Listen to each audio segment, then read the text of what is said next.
Shalom, peuple de Dieu. Ainsi parle le Seigneur, l'Éternel des armées, celui qui sonde les cœurs et qui révèle les secrets à ses serviteurs les prophètes. Ça, c'est la prophétie sur l'AES, Alliance des États du Sahel. Ne retournez plus en Égypte pour vous réfugier sous la protection de Pharaon et de leurs idoles. Le message est clair. Le Seigneur a inspiré ce message afin que le peuple des Alliances du Sahel soit averti sur la pensée de Dieu.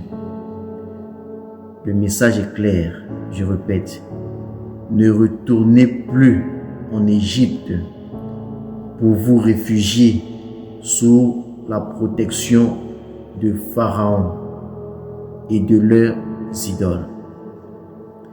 Je l'annonce encore aujourd'hui pour vous, mon peuple, l'AES, Alliance des États du Sahel, et le reste de l'Afrique subsaharienne. Comme je l'ai annoncé autrefois à Israël par la bouche de mon serviteur Ésaïe, selon le livre d'Ésaïe chapitre 30, versets 1 à 3. L'Éternel dit encore: je vous ai délivré par ma propre main à travers mes vaillants soldats que j'ai moi-même choisis et établis. Je vous ai délivré par ma propre main à travers mes vaillants soldats que j'ai moi-même choisis et établis. Malheur à quiconque les trahira, car je les ai utilisés comme j'ai utilisé Moïse, leur aîné et mon serviteur. Malheur à quiconque les trahira, car je les ai utilisés comme j'ai utilisé leur aîné Moïse, mon serviteur. Les traîtres seront frappés par ma propre main et retranchés du peuple. Les traîtres seront frappés par ma propre main et retranchés du peuple, afin de ne pas répandre leur poison au milieu de mes élus. Les traîtres seront frappés par ma propre main et retranchés du peuple, afin de ne pas répandre leur poison au milieu de mes élus. Ainsi parle l'Éternel. L'Égypte représente ici l'Occident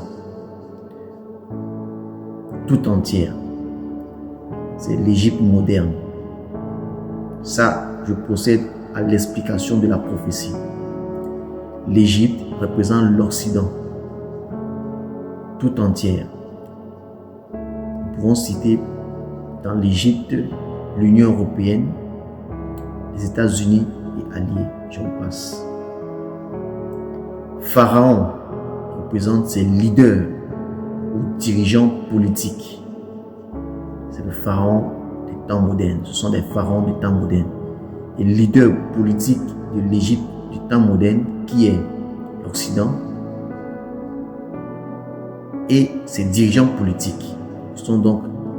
Pharaon représente donc ses leaders ou son leader mondial et ou ses dirigeants politiques ou leurs dirigeants politiques.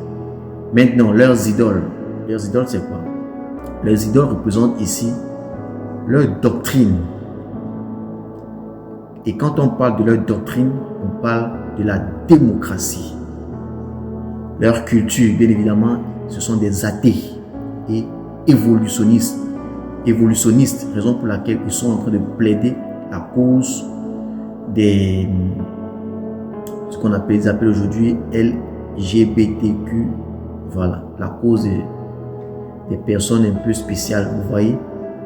Voilà, parce que c'est eux aujourd'hui c'est ce groupe de personnes aujourd'hui qui contrôlent la masse totale, si on peut dire comme ça. Donc leur culture, c'est des évolutionnistes parce qu'ils enseignent l'évolution de l'homme. Pourtant Dieu a créé l'homme. C'est eux qui ont commencé à enseigner que l'homme était d'abord poisson, ensuite gorille, ensuite c'est de l'évolution. Et puis ensuite, il passe de l'homme macho ou bien l'homme homme à l'homme femme, ainsi de suite. Donc c'est un peu leur théorie, la théorie de l'évolution. Donc c'est ça leur culture, et ils sont athées également. Leur système, c'est le capitalisme. Tout ça fait partir de leurs idoles. Donc parmi leurs idoles, on a leur doctrine qui est la démocratie. On a leur culture qui est la culture athée et évolutionniste. Et également, et enfin, on a leur système qui est le système capitaliste. Donc c'est le capitalisme. Donc le capitalisme qui est, comment pourrais-je dire, la recherche du profit, l'accroissement des gains, en fait, une certaine forme d'égoïsme, d'égocentrisme en termes de ressources financières ou de richesse. Voilà, c'est le capitalisme, leur système.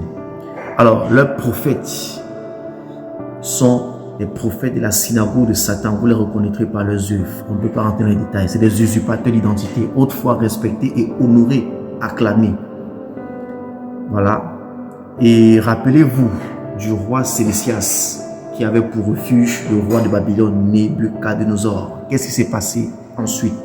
Quand le roi Sédécias, le roi de Juda, a pris pour refuge le roi de Babylone, au lieu de se réfugier à Dieu, au lieu de prendre pour refuge l'Éternel, il a pris pour refuge le roi de Babylone. Et qu'est-ce qui s'est passé par la suite? Déportation d'Israël. Déportation du peuple d'Israël, pillage et destruction de la ville de Juda, destruction du temple. Donc, le Seigneur aujourd'hui ne voudrait pas que les mêmes erreurs se répètent pour son peuple dispersé au-delà des fleuves de l'Éthiopie, selon Sophonie 3, verset 10. Il annonce sa parole aujourd'hui, il dit: ne retournez plus en Égypte pour vous réfugier sous la protection de Pharaon et de leurs idoles. Frères, l'annonce est officielle, la prophétie est donnée. Les peuples africains, les peuples noirs, le véritable peuple d'Isaac, descendance de Jacob, Israël, les 10 tribus dispersées au-delà des fleuves de l'Éthiopie, doivent rester concentrés et mobilisés derrière leur leader. Derrière le leader et derrière la vision du Seigneur. Donc celui qui aura les oreilles pour comprendre, qu'il comprenne que Dieu fortifie les Africains, que Dieu fortifie, bénisse l'Afrique et que Dieu nous protège. Shalom. Je suis le prophète Loli. Pour vous, le messager de Dieu. Shalom. Bienvenue.